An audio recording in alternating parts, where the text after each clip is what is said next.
केमिति अछंती आपण माने समस्ते आशा करू समस्ते भलरे थिबे।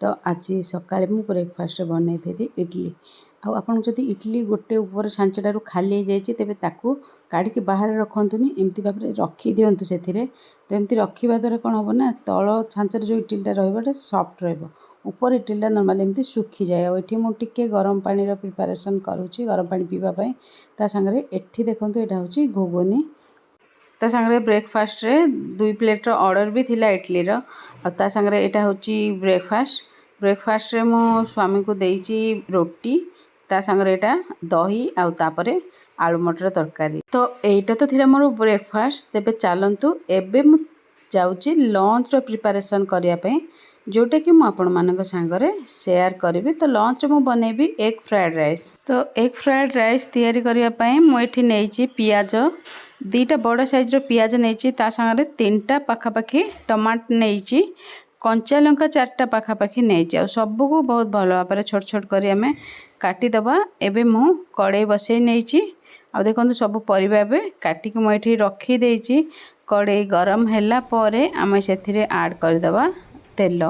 मु तो नॉर्मली सोरिष तेल ही यूज करे। तो अंडाटा को आग भल भाव धोई नवा तेल गरम हो सारा पर से कंचा लंका ऐड कर देइची आ पियाज ऐड कर दे। पियाजटा को आग टिके ट्रांसपेरेंट हवा जाए भाजीबा टमाटर ऐड करबा पूर्वरु पूरा मतलब मसला टाइप रो करेनि एकदम ब्राउन कलर। आ एठी मु 2टा कैप्सिकम को काटी नेइची पियाज परे मु कैप्सिकम को ऐड कर देइची आ तापरे टमाटर को ऐड करी नेइची। आमे कैप्सिकम और टमाटर सॉफ्ट हैला जाए कुक करनबा मतलब 70-80% कुक हैला जाए।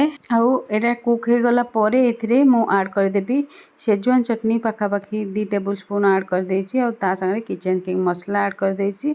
बाकी सोया सॉस वगैरह पसंद नुह मु ऐड करेनी एटा मो स्टाइल मु बनाए। तापरे अंडा को एमती भाव भल भाव फेंटिकी आमे ऐड कर देबा। अंडाटा को जिते अधिका फेंटिबे सेटा सेते सॉफ्ट हबो आउ पूरा भल भाव आमे को कुक करबा। कंचाटा मते टिके पसंद आसेनी। राइसटा हे गलानी को गाड़ी दबा लेट हलानी कोन करू छु कोन दरकार पापा। हां मुझे अपना पुराना ड्राइंग बुक चाहिए। ड्राइंग बुक दे दूंगी थोड़ा सा इधर आओ बाहर। तुम जाओगे दीदी को लेने जीबू की लेट हलानी दीदी को मु जाऊँ टाइम हो गलानी धनु दीदी के आनिया को। अंडाटा हो पर मुझे छाड़ी देकी जाइए झील को स्कूल आनिया को तापरे एमती मत जना नाला झील नॉर्मल राइस खाइब कि फ्राइड राइस खाइब। तो से लगी टे पचार जेहेतु थिला तो से सी भी कहले मु फ्राइड राइस ही खाइबी।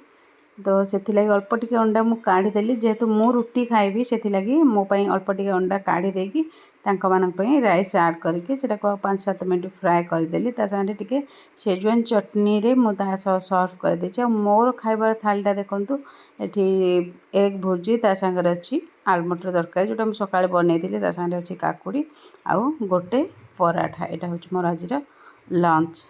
आउ आपण माने कोन आज लंच करछन्ती कमेंट बॉक्स रे कमेंट करी निश्चिंत जणाइबे।